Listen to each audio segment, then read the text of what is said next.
le West Eastern Divan Orchestra et l'harmonie. Daniel Barenboim est un pianiste et un chef d'orchestre universellement connu.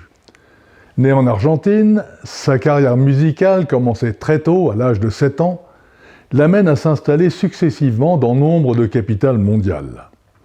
Éclectique, grand travailleur, il a joué et dirigé des compositions des plus grands, de Bach à Prokofiev, son premier concert public. Né juif, préoccupé de la permanence du conflit au Proche-Orient, il crée en 1999, avec un écrivain chrétien américano-palestinien, le West Eastern Divan Orchestra pour promouvoir un dialogue entre juifs et arabes.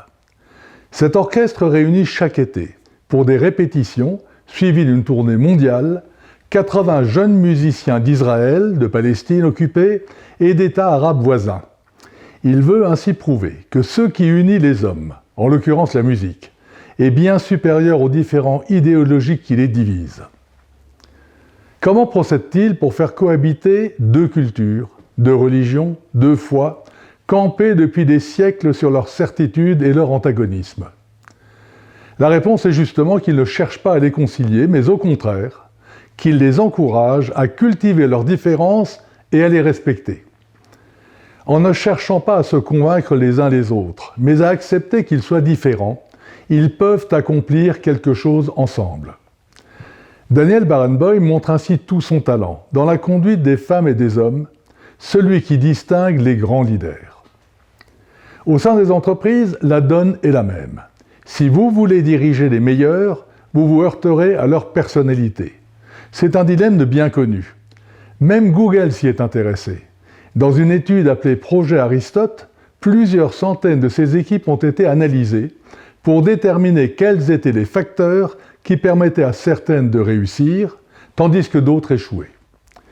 Cette étude, démarrée il y a de nombreuses années, se poursuit toujours, mais ses premières conclusions traduisent ce que nombre de chefs d'entreprise savent déjà: les meilleures équipes sont composées de femmes et d'hommes qui s'écoutent les uns les autres et manifestent une vraie sensibilité à leurs sentiments et à leurs besoins respectifs. La question alors est bien sûr: quels sont les prérequis qui permettent aux membres des équipes qui se constituent de développer cette écoute et cette sensibilité? La réponse tient en 7 points. 1. Ils doivent penser par eux-mêmes. Exigez d'eux qu'ils expriment leur opinion ouvertement et sincèrement. 2. Ils doivent avoir une vue d'ensemble. Une information transparente donne le sentiment à chacun d'être intégré. 3. Ils doivent agir.